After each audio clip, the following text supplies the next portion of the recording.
Bueno, la detención del Mayo supera con mucho lo que fue cuando detuvieron al Chapo Guzmán, etcétera. Se trata del verdadero jefe de jefes, el verdadero Godfather, el padrino. Y lo que ocurre cuando él es detenido es que realmente significa que hay un sismo dentro de Estados Unidos. Y de eso vamos a hablar ahorita, de las redes internacionales. Y bueno, previo a todo esto les quiero decir de qué se trata, cuál es la teoría sobre el Mayo, que es tétrica y que vamos a exponer hoy. No es una teoría mía, es la teoría de estos dos sujetos que estás viendo en la pantalla. Este es un libro que fue un parteaguas, un libro de 1991. Los autores que tú ves aquí, Peter Dale Scott y Jonathan Marshall, realmente crearon la primera gran grieta. Libros posteriores de personas que yo admiro mucho y me honro de tener su amistad, por ejemplo, Jesús Esquivel. Ese es un librazo increíble, pero parte de esta investigación, ¿no? Jesús Esquivel, mi muy admirado Jesús, bueno, desde luego Anabel Hernández, todos estos grandes autores, José Luis Montenegro, autores que son increíbles, ¿no? Jesús Lemus, Barajas, amigo querido que admiro infinitamente, con todos estos que acabo de mencionar, verdaderos conocedores del tema del narco en México. Yo no soy un experto en ello, pero en el tema de la historia es donde se cruzan varios datos que son los que vamos a compartir esta noche, ¿no? Todo a raíz de este libro que fue el que, por decirlo así, abrió la grieta sobre una vinculación tremenda. Y es lo que podríamos llamar una teoría de conspiración, tal vez la más espectacular, abominable, que podemos pensar de la historia del mundo. ¿Qué significa? ¿Qué es lo que este libro tiene? Son pruebas que, insisto, todavía esto se llama teoría, porque hay muchos de esos puntos que les quiero comentar de esta poderosa investigación que todavía están por comprobarse. Todavía no está plenamente súper comprobadísima esta tesis, pero de ser cierta, ahí te va, ¿qué es lo que significa? Significa que el Mayo Zambada fue creado por los Estados Unidos y que el narcotráfico de México y de América Latina fue desde un inicio apoyado y secretamente organizado por la CIA, por el gobierno americano. Te insisto que todo lo que vamos a platicar está sujeto a comprobación. Abrazo a mi querido Omar Lushov, gran fotógrafo también, y además gran preservador del arte mexicano, de la arquitectura mexicana. Mi querido Carlos Fernández, hermano Charlie, ¿estás viendo este video? El mejor músico, el mejor guitarrista que he conocido, como Cerati. Y Atlalcoatl, te envío un abrazo muy grande. Bueno, entonces, fíjense, ya para como que entrar en materia. Primero que nada, sobre este libro. Este libro cualquiera diría, pues un libro más sobre cocaína y política, ¿no? Bueno, no. Estos autores, bueno, voy a hablar un poquito de los autores. Peter Dale Scott, en realidad no es un político, en realidad no es un periodista. Es un profesor de literatura acá en la Universidad de California. Que la Universidad de California es la que patrocinó esta investigación. Pero este hombre, ¿qué es lo que ha hecho? Una de las más valientes investigaciones sobre el estado profundo de los Estados Unidos. Tanto así que uno de sus libros se llama así, Deep State, el estado profundo. Y otro de sus libros es sobre el asesinato de John Kennedy. Otro es precisamente de Cocaine Politics. Otro se llama El negocio del narco. Y bueno, todos giran alrededor de un mismo núcleo. El núcleo dentro del cual todas estas conspiraciones están, por decirlo, ancladas. Y nos vamos a ir hasta el año de 1973, es hacia donde te pido que se mueva tu reloj de la historia. Pero bueno, en resumido lo que ha pasado, ¿no? Desde hace 2 días, todos nos conmocionó que salió la información de que se había o entregado o habían alguien entregado a Ismael el Mayo Zambada, el padrino, el Godfather, el verdadero patriarca del narco en México y en el mundo, que se había entregado ahí en un aeropuerto afuera del Paso, Texas. Nadie supo aquí nada en el gobierno. Hasta el día siguiente, nuestra secretaria de Gobernación dijo, bueno, lo que sabemos es 2 puntos, etcétera. No sabíamos. los gringos no se tomaron la molestia en informar a nadie de que iban a dar este golpe. Todavía la noche del día del incidente, varios comunicadores muy admirables, ¿no? Como por ejemplo Jorge Fernández Menéndez y otros, Jesús Esquivel, ¿no? El propio Jesús Esquivel, yo insisto que lo admiro mucho y tengo el honor de conocerlo y haber platicado con él, ¿no? Ellos decían que realmente lo más probable es que el propio Mayo Zambada se había entregado, que él ya dijo, yo pues ya me rindo y bueno, voy ahí, me entrego, ¿a cambio de qué? Eso fue una pregunta que todos los que los entrevistaron les hicieron. ¿Por qué el Mayo Zambada, el hombre más poderoso del narco en el planeta Tierra, por qué él se habría entregado voluntariamente? Así le den el mejor trato que puedan darle a un narco, ya como testigo protegido, lo que sea, como que era muy extraño, ¿no? Las versiones eran algunas de que, bueno, ya sí, es cierto, ya tiene más de 70 años, tiene diabetes y tal vez, ¿cómo te atiendes de diabetes si tienes que vivir ahí en las montañas de Sinaloa, ¿no? No puedes ir a un hospital, ¿no? O a menos que seas el señor de los cielos y acaba ahí con liposucción, etcétera. Podría ser teórico que se entregó a Estados Unidos para tener privilegios y que ya le trataran su diabetes, pero aún así todo el mundo sospechó, ¿no? Todos sospechamos. ¿Cómo se entrega este hombre? O sea, ¿qué puede ser tan grande como para que el más poderoso narco de un imperio que en México vale 30 mil millones de dólares diga, mejor me entrego a que otros sean mis dueños y que ellos determinen qué hacen conmigo, ¿no? Entonces, bueno, ahí teníamos la duda. Ayer mismo en la noche fue Anabel Hernández la que dijo, no, espérense, o sea, suena raro. Ella tuvo un contacto que fue del propio equipo que estuvo en el aeropuerto a cargo de esta detención. Y ella dijo, yo ya hablé con él y dijo, no, ¿cuál va a ser que él se entregó? No, fue obligado, etcétera. Ya hoy ya hay mucho más información, que es lo que se piensa que sucedió, porque recordemos que no solo bajó él del avión, de la avioneta, o del Learjet, como se quiera llamar, sino que también estaba uno de los hijos del Chapo, ¿no? Jesús Guzmán López, ¿no? Bueno, básicamente eran los dos, ¿no? El joven hijo del Chapo y el ya anciano, por decirlo así, pues el Mayo Zambada. Y todo el mundo pensaba, pues, ¿qué onda los dos? La teoría era que o se habían entregado los dos voluntariamente. Imagínate, un día sales de acá, de Culiacán, en una avioneta cruzas para entregarte en Estados Unidos, ¿no? Como que raro. Y la idea era de que, otra teoría era, bueno, a lo mejor los pilotos son los que tenían un pacto con alguien y los arrestaron, ¿no?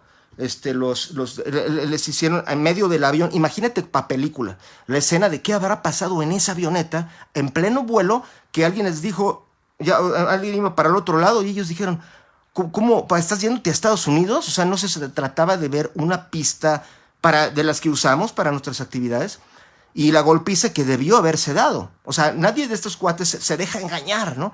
De esta forma. Entonces, ¿qué es lo que hoy algunos dicen? Bueno, a lo mejor fue el chico, el hijo de... Algo sucedió que a este hombre sí lo engañaron y pues no sabemos todavía nada. Si fue el hijo del Chapo que hizo el pacto de entregar a este jefe de jefes. Pero ahí te va. Esto es lo que hoy se sabe sobre el complot de si el hombre se entregó o le pusieron una traición tipo Caguama. O sea, una traición al estilo de película de Dostoyevsky, ¿no? Pero bueno, ahorita ya quitando esto, eso dice mucho. ¿Por qué? Porque si aceptamos la teoría que estaba puesta aquí y que muchos aceptaron, es decir, académicamente está muy aceptada esta tesis de estos dos autores, Peter Dale Scott y Jonathan Marshall, en cuanto a que la CIA ha estado detrás del narcotráfico en México. Este libro, para darte un ejemplo, ¿qué dice? Que, por ejemplo, Caro Quintero, un hombre que sabemos que era como que el forajido, el peor criminal, más cruel, etcétera, que era el jefe del cártel de Guadalajara, ¿no? Y que de repente todos pensábamos que los gringos lo perseguían y decían, no, vamos a atraparlo. ¿Qué es lo que se sabe hoy? En este libro se documentó por primera vez, luego en este de Jesús Esquivel está con mucho más detalle, más rico detalle, como mira, lo que ocurrió es que la CIA protegía a Rafael Caro Quintero, sí. Y Caro Quintero tenía un rancho llamado El Búfalo, ¿no? En Veracruz, donde básicamente era una pista de aterrizaje de aviones de la CIA. ¿Qué mejor protegido podía haber estado este señor? ¿Y qué ocurrió? Que básicamente tú te preguntarás, muchos de ustedes lo saben mejor, ¿eh? O sea, ustedes lo saben muy bien, pero lo insisto para los que a lo mejor no lo sepan. ¿Qué es lo que ocurrió? Lo que hay de trasfondo. Lo que ocurrió es que en la década de los 80s, en Nicaragua hubo un golpe de Estado y los comunistas quedaron ahí a cargo. Y lo que ocurrió es que el presidente Ronald Reagan decía, ¿cómo no podemos permitir que haya comunistas en América? Se va a repetir lo de Cuba, otro Fidel Castro, no, imperdonable, no lo vamos a permitir jamás. Y bueno, entonces, ¿qué ocurrió? Pues que agarraron a los narcos y dijeron, ustedes son los buenos, ayúdenos. Un paréntesis es que hemos hecho otros videos, de hecho hemos hecho conferencias gastronómicas con mi querida amiga sommelier Maru Rosas en el Club Naval de Marina, de la Secretaría de Marina, sobre cómo la CIA se involucró con la mafia americana, la mafia siciliana, ¿no? La familia Bonanno, los Lucchesi, los Gambino, etcétera, ¿no? Paréntesis hago para decirte que durante mucho tiempo se nos ha dicho a nosotros que la mafia italiana no participaba en el narcotráfico. Bueno, prepárate, porque ahorita vamos a ir hacia todo eso. ¿Y cómo está vinculada con la de México? En fin, para resumirlo, entonces, ¿qué ocurrió? En los 80s realmente ocurrió esta operación clandestina de Estados Unidos. No era la primera vez. Este libro narra las 21,000 veces que esto había ocurrido antes. La única diferencia en la del 85 es que se descubrió. Y lo que ocurrió es que esta operación llamada Irán Contras, ¿no? Lo que ocurrió es que Estados Unidos financió a una guerrilla en Nicaragua para que derrocara al gobierno, que era pues izquierdista, y lo que ocurrió es que le pidió apoyo a los delincuentes para que ellos fueran los que prestaran pues a gente que pudiera ser asesinos, ¿no? Que pudieran ser soldados, que pudieran estar bajo la mesa, ¿no? Por debajo de la ley, ¿no? Y que prestaran esas pistas de aterrizaje. O sea, en México hubo campo de entrenamiento para estos guerrilleros. Y entonces, ¿qué ocurrió? El dinero, o sea, dinero del narco financió esa revuelta. La CIA estaba a favor. ¿Qué es lo que dice aquí este grandioso libro de mi querido amigo Jesús Esquivel? Y también los de Jesús Lemus hablan mucho de eso. Lo que ocurrió es que de repente se les salió la información. Fue el caso de Kiki Camarena, ¿no? Todos se acordarán qué ocurrió. Enrique Camarena es un hombre que trabajaba para la DEA y de repente lo que ocurrió es que lo atraparon y vivía una pesadilla enorme. Lo atraparon Caro Quintero y compañía y lo estuvieron torturando, ¿no? Durante varios horas, ¿no? Y de las formas más espeluznantes que podemos imaginar. Pero, a ver, prepárate. Este libro dice algo increíble. Porque este libro, te insisto, este es de 1991, ¿no? El de mi querido Jesús Esquivel, pues ya es de bastantes años después, y eso que fue el primero en México que habló de esto. Aquí en México era un tabú hablar de eso. Pero a ver, este libro, ¿qué dice? Que en esa cámara de donde estaban lastimando a Enrique Camarena había un hombre de la CIA. Un hombre de la CIA. Y que supervisó todo. Todo eso pues está relativamente comprobado. Hay un hombre llamado Héctor Berreyes que era de la DEA y que él confirmó esto. Ahora, yo no te digo el nombre porque ese sí es como gancho para que tú busques este grandioso libro. Y es más, para hacerlo sincero, este está en PDF y lo puedes conseguir gratis, ¿no? Pero es algo importante porque esto es una fuente de información para qué pasó en la política de México y del mundo. Ahora, la pregunta que te hago es, todos estos son los antecedentes, ¿no? Para hablar sobre, por decirlo así, la teoría más espeluznante sobre el Mayo Zambada. Y es lo siguiente, primero te preguntaría yo, ¿por qué en el año de 1985 una parte del gobierno americano, llámese la DEA, estaba investigando a los narcos, ¿no? Así tipo Elliot Ness, ¿no? Cuando atrapó a Al Capone. Y bueno, uno de ellos era Enrique Camarena. Y luego otra rama del gobierno americano, que era la CIA, de repente entró en shock. Ahora te explicas por qué entre los que habían secuestrado a este hombre había un hombre de la CIA. Era, en pocas palabras, el señor Kiki Camarena no debe de meter sus malditas narices en una operación secreta del gobierno americano. Y que pase lo mismo que cuando se descubrió la operación Irán Contras, que por poco derrumba al presidente Ronald Reagan. En pocas palabras, no se suponía que nadie de nosotros debía saber sobre esta operación secreta en que la CIA estaba al menos utilizando al narco mexicano y apoyándolo, ¿no? Entonces, ahora sí, dicho todo eso, como antecedente, ahora sí te voy a pedir que retrocedamos. Pensemos ahora solo en Ismael el Mayo Zambada, que era un hombre que, pues como tú ya oíste mil veces en los noticieros, etcétera, era de un perfil muy diferente a todos los demás narcos, ¿no? Él era de bajo perfil, era el equivalente perfecto a Carlo Gambino. Carlo Gambino, el jefe de jefes de lo que fue la... quiero saludar a Osvaldo Ferro, un gran escritor de libros de psicología maravillosos, colega. Bueno, pues y saludo mucho a Luis Silva Pérez Tabolara, mi amigo, hermano, qué bueno que estás acá. Bueno, entonces ahí les va. O sea, ¿en qué iba? Bueno, en fin. Estábamos hablando ahora sí del perfil de Ismael el Mayo Zambada. Él fue exactamente como Carlo Gambino. Carlo Gambino es un hombre que básicamente era un negociador en Nueva York y por casi 2 décadas, él fue el jefe de toda la mafia, el jefe capo di tutti capi, y era un jefe como tipo emperador romano Augusto, que era, hay que llevarla en paz, hay que, si se puede, negociar. Te voy a dar un ejemplo. Cuando otro de los de las familias, que era Joe Bonanno, que él quería ser el jefe, armó todo un complot para que asesinaran a Carlo Gambino. Esto es un pequeño paréntesis, pero es para que veamos los parecidos con el Mayo Zambada. Y además porque estaban vinculados, ¿no? O sea, Gambino y la familia, el cártel de Sinaloa, hasta hace poco hay pruebas de esas uniones, ¿no? Pero cuando se hizo este complot de Joe Bonanno, que él reclutó a los de la familia Profaci, ¿no? Le dijo a Joe Profaci, hay que matar a Carlo Gambino, y bueno, a través de un hombre llamado Magadino, etcétera, como sea. El caso es que ellos le dijeron a Colombo, y Colombo fue con el chisme y fue a hablar con el jefe de jefes, que era Carlo Gambino, para decirle, hay un complot y es Joe Bonanno y te va a traicionar. O sea, fue un Judas. Entregó al que le había encargado la misión.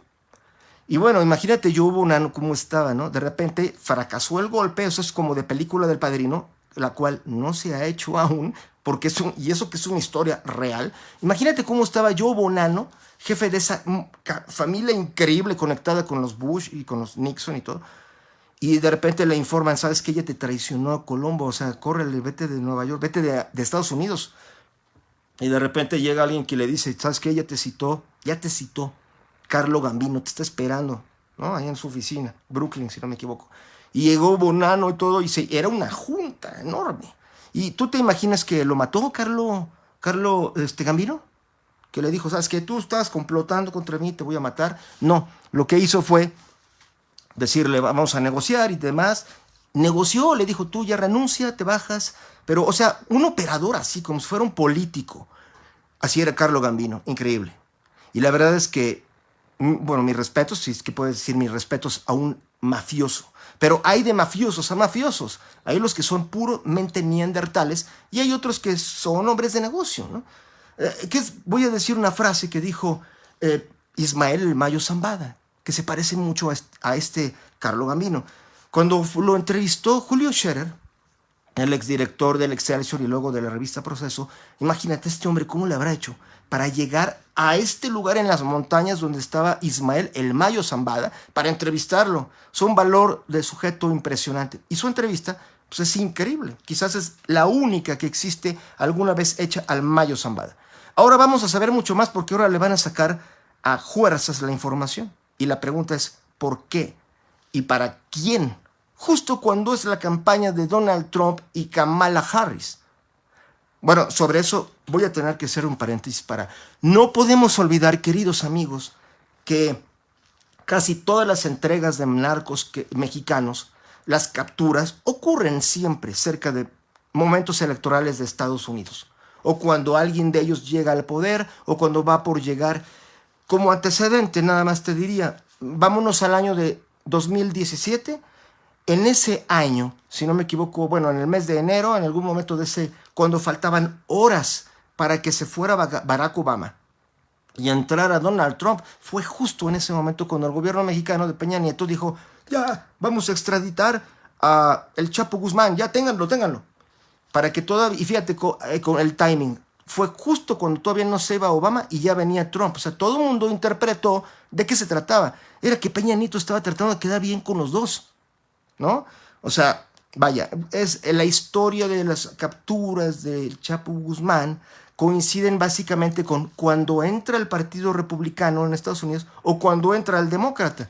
Cuando entra el Republicano, le va bien al cártel de Sinaloa. Cuando entra el Demócrata, le va muy mal al cártel de Sinaloa. Y en cambio, le va más o menos mejor a los rivales. Eso te lo dejo de tarea. Pero todo esto, si tú ves nada más las fechas, esa conclusión ahí está.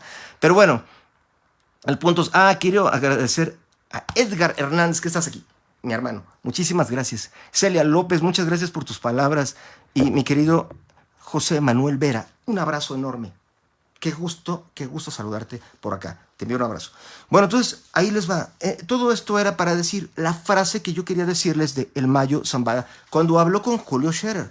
Julio Scherer lo entrevistó y le dijo, ¿qué va a pasar si un día usted lo capturan o lo matan? ¿Qué pasaría? A lo mejor si fuera alguien como tú o yo, diría, no, si el día que me maten a mí va a ser Pemex, ¿no? Pero ¿qué crees? En Estados Unidos el mercado de las drogas es 10 veces más grande o incluso hasta 25 veces más. Por lo menos 300,000 millones de dólares. Entonces aquí, esto te lo digo porque es un antecedente más a una pregunta que vamos a... Antes de entrar ya en la materia, ¿no? O sea, yo te daría la pregunta, ¿por qué en México el negocio es de 30,000 millones de dólares y ahí están los dos cárteles más grandes o familias de cárteles, el de Sinaloa y el de Jalisco, que es 35,000 millones de dólares? ¿Por qué en Estados Unidos lo que el público paga por todo eso es de 300,000 millones de dólares? O incluso 300. Hay un cálculo de Economist Times que dice que son 650,000 millones de dólares. O sea, eso ya es casi la economía de Bélgica, la economía de Suecia o básicamente la tercera parte de todo el PIB de México, ¿no? Entonces, ¿cómo se multiplica tanto ya estando en Estados Unidos? Entonces es donde todo el mundo llevamos décadas preguntándonos, bueno, allá ¿quién es el que reparte la droga? O sea, ya que los cárteles mexicanos la colocaron allá, ¿cómo llega, no, al usuario final solita, en un robot, en un dron que se la lleva? Hay una red también, pero esa red hasta el día de hoy es secreta. O sea, ahí es donde todavía tenemos que...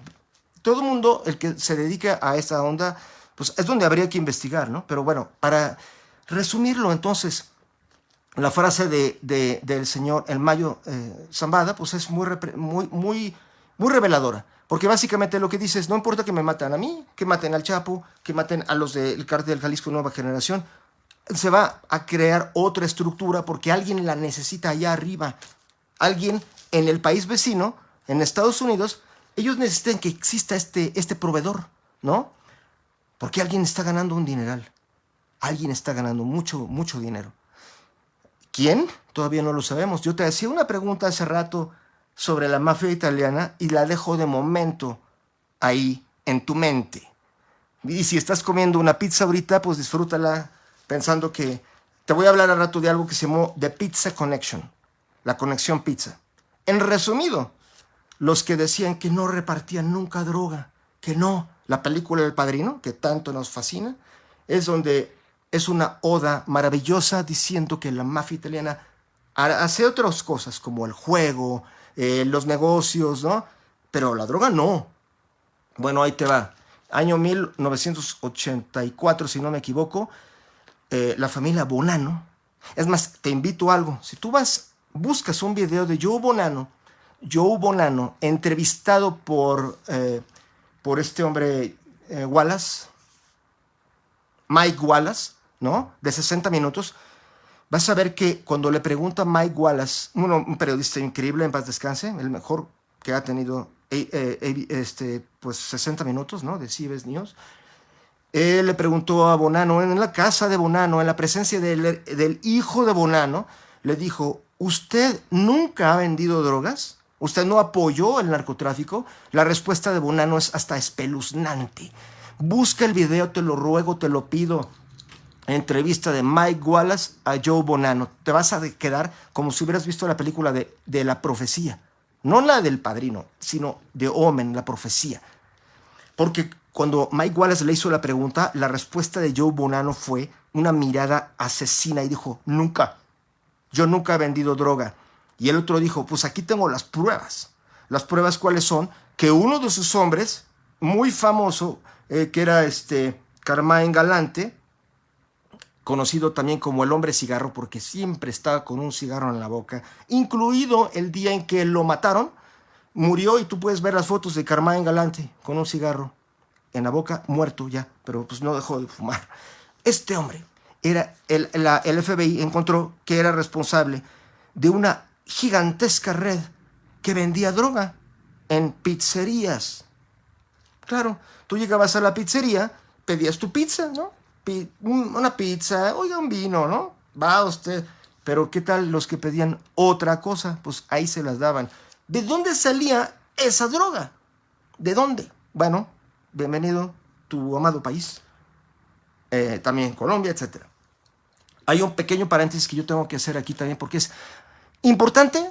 Insisto en que yo no soy ni experto en el tema. Los expertos son mi hermano queridísimo, admiradísimo Jesús Lemus Barajas. Recomiendo a todos sus libros, si es que no son ya, como seguro que lo son, fans de Jesús Lemus. O también Anabel, o también Jesús Esquivel, ¿no?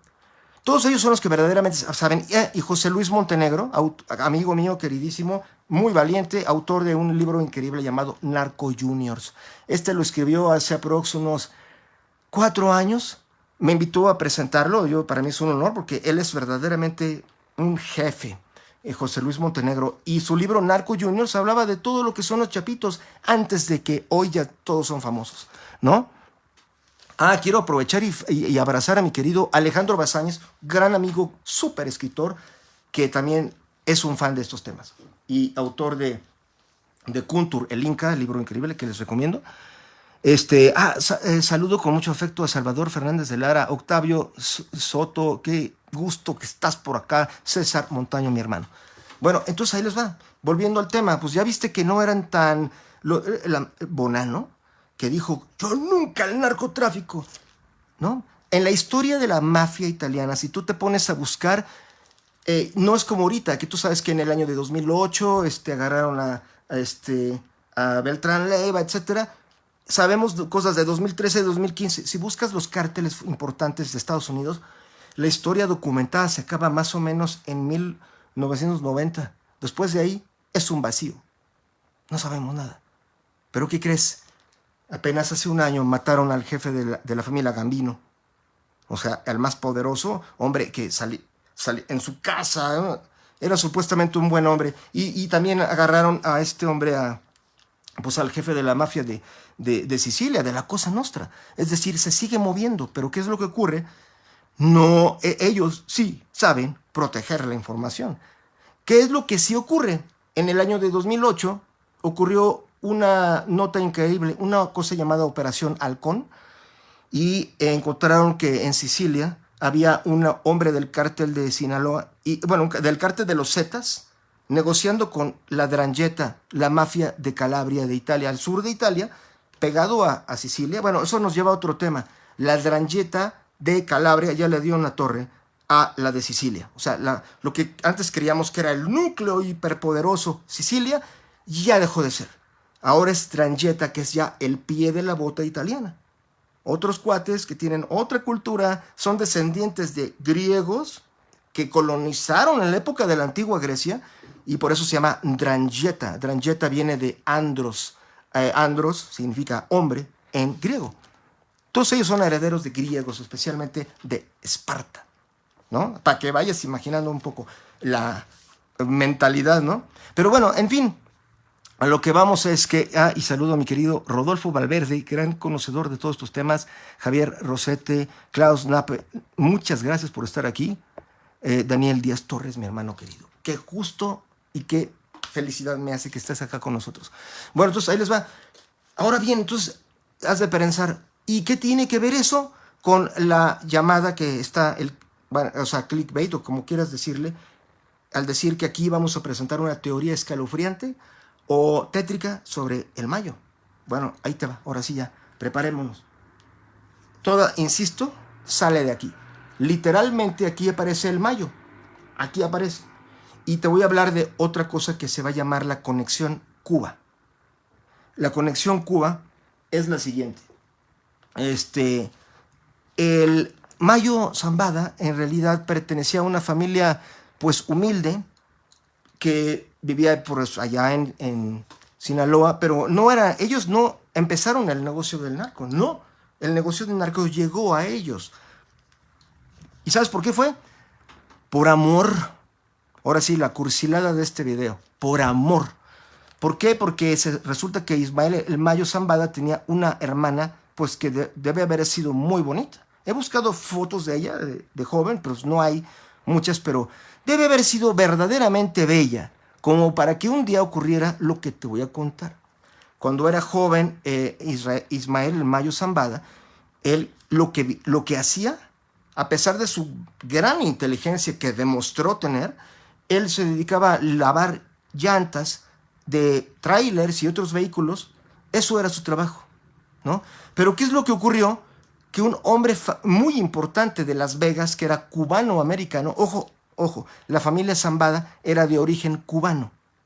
Esto desde ahora te pido que le pongas toda la atención posible porque el factor cubano y específicamente cubanos exiliados de Cuba después de que Fidel Castro se apoderó de la isla.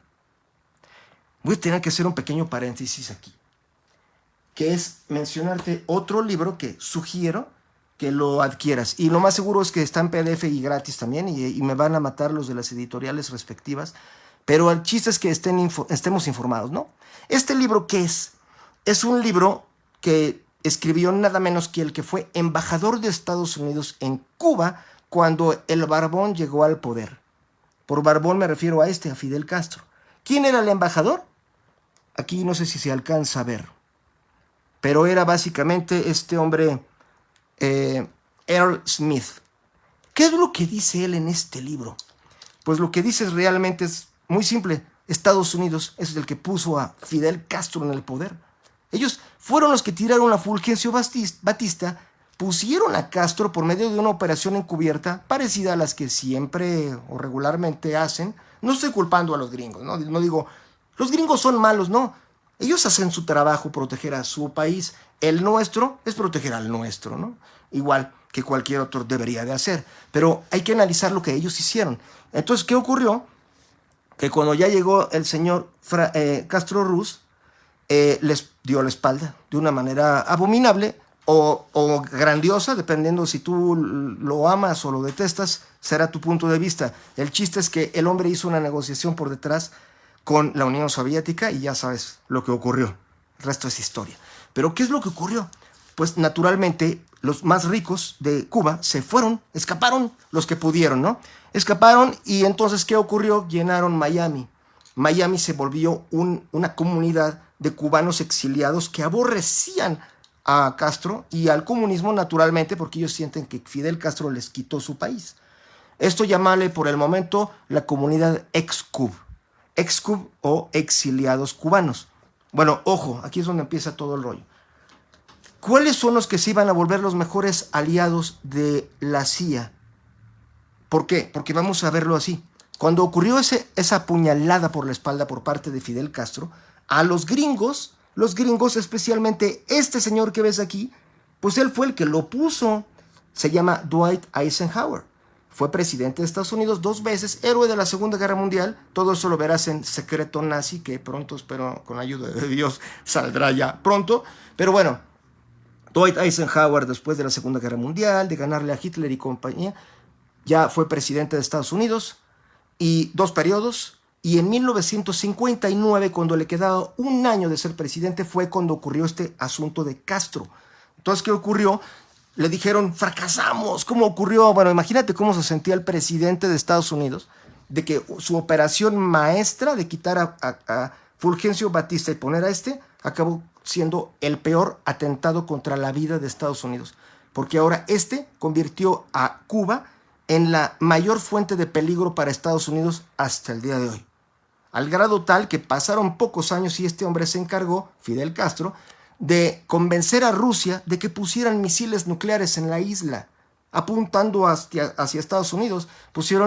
Hoy todo esto está absolutísimamente comprobado. Pusieron un total de aproximadamente 130 misiles nucleares, apuntando a todas las ciudades de Estados Unidos, de la costa este y hasta el centro, hasta Seattle estaba bajo la onda de ataque, capaces de matar a por lo menos 90 millones de americanos. Y esto, responsabilidad de este señor. Y eso que es el que ganó a Hitler, ¿eh? Pero bueno, ahí que fue una pesadilla. En el año de 1960, ¿a quién le tocó pagar el pato? Pues a Kennedy. Cuando entró Kennedy fue cuando esto ya se disparó. Castro ya logró que estuvieran los misiles y ocurrió que en 1963, como tú a lo mejor ya sabes muy bien, en 62 o 61, bueno, una de esas, ¿no? Es en el 62. Fue cuando se descubrió que estaban esos misiles y bueno, imagínate, o sea, los gringos estaban aterrados. O sea, ¿cómo permitieron que esto sucediera? ¿Cómo es que este hombre se le patinó de esa manera? De manera que ahora estaban ahí esos misiles. Bueno, se llamó la crisis de los misiles. Estuvimos a punto de fallecer todos y valer gorro. Fue una negociación horrible, duró 13 días. Y bueno, en resumen, porque ese es otro tema, pero bueno, él fue el Papa Juan XXIII el que resolvió todo. Y eso está, parte de eso en secreto Vaticano, pero bueno, eso es tema de otro video si lo quieren. Pero ¿qué es lo que ocurre aquí? Aquí es donde empieza una serie de operaciones encubiertas de Estados Unidos, que son las que Jonathan Marshall y nuestro muy admirado Peter Dale Scott culpabilizan también de estar detrás del narco en México, sobre todo, y también en Colombia. Esta liga entre estos grupos que creó la CIA y el narcotráfico, surgió un matrimonio muy parecido al que había surgido entre la mafia italiana y la CIA. O sea, no es nada diferente, es casi la misma historia. Al respecto, yo te pediría